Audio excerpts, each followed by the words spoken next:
معمول کرنے کی وجہ سے اللہ تبارک و تعالیٰ علاقے کے اندر 3 تبدیلیاں لے کر آئے. کسی تبدیلی آتی ہے علاقے کے اندر اور تینوں کی تینوں تبدیلی سیرت سے ثابت ہے.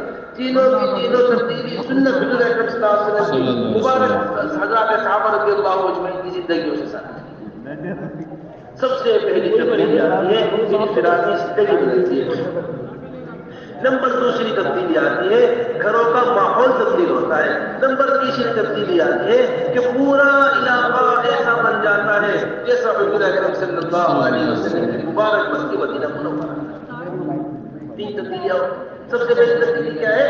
انفرادی زندگی بدلتی ہے. دوسری تبدیلی آتی ہے گھروں کا ماحول بدلتا ہے. تیسری تبدیلی آتی ہے پورا علاقہ ایسا بن جاتا ہے جیسا کیا تھا حضور اکرم صلی اللہ علیہ وسلم کا شہر مدینہ. یہ حضرات صحابہ کا معمول انفرادی زندگیاں جو بدلا کرتی تھی وہ بدلا کرتی تھی حضور اکرم صلی اللہ علیہ وسلم کی مسجد کے اعمال سے. آنے والے الگ الگ نیت سے آیا کرتے تھے. جس طرح آپ دیکھتے ہیں آج مسجدوں میں لوگوں کو لایا جاتا ہے گشت کے ذریعے, ملاقاتوں کے ذریعے. کوئی خوشی خوشی چل کر آ رہا ہے, کوئی زبردستی کھسیٹ کر لایا جا رہا ہے, کسی کی خوشامد کی جا رہی, کوئی مسجد میں پانی بھرنے کے واسطے آ رہا ہے, کوئی مسجد میں جماعت سے ملنے کے واسطے آ رہا ہے, کوئی مسجد کو دیکھنے کے واسطے آ رہا ہے. اسی طرح حضور اکرم صلی اللہ علیہ وسلم کے زمانے میں آنے والے مختلف قسم کے لوگ مسجدوں کے اندر آئے.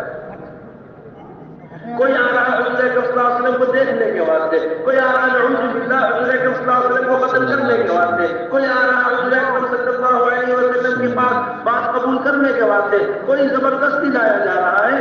واسطے ابن اسقر رضی اللہ تعالیٰ یہ بات کو قبول کرنے کے واسطے آئے تھے حضور اکرم صلی اللہ علیہ وسلم کے پاس. عمیر ابن وہب رضی اللہ تعالیٰ نعوذ باللہ حضور اکرم صلی اللہ علیہ وسلم کو قتل کرنے کے ارادے سے مکہ مکرمہ سے چلے تھے اور یہ مدینہ منورہ آئے تھے.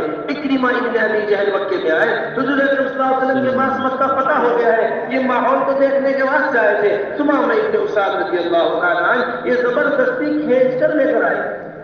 ہر ایک گانے کا ایسے اعمال حضور اکرم صلی اللہ علیہ وسلم کی مسجد کے اندر, ایسی محنت آنے والوں کے اوپر حضور صلی اللہ علیہ وسلم کی مسجد کے اندر ہے. جو جس نیت سے آ رہا ہے یہاں آ کر اس کی نیت تبدیل ہو, یہاں آ کر اس کی نیت کیا ہو رہی تبدیل. عمیر ابن وہب آئے, قتل کرنے کے ارادے سے آئے مکے میں. حضور اکرم مدینہ منورہ پہنچے, ہاتھ میں تلوار ان کے. حضور اکرم صلی اللہ علیہ وسلم نے عمر بن خطاب نے گریبان پکڑ لیا, اللہ کے رسول صلی اللہ علیہ وسلم کے پاس لے کر آئے. اللہ کے رسول نے پوچھا, اے عمیر کیسے آنا ہوا ہے؟ جی میں تو اپنے رشتے داروں سے ملنے آیا ہوں. اے عمیر تلوار کیوں لے کر آئے؟ یہ تلوار بہت بری چیز ہے, اس نے ہمارے آپ کے درمیان بہت بری پیدا کر دی ہے. اے عمیر کعبے کے پردے کے پاس بیٹھ کر فلاں کیا بات کی تھی, کیا بات ہے جس کے چلے تو مکے ہیں. Thanks for watching. Don't forget to like, comment, share and subscribe to Al Wahid channel.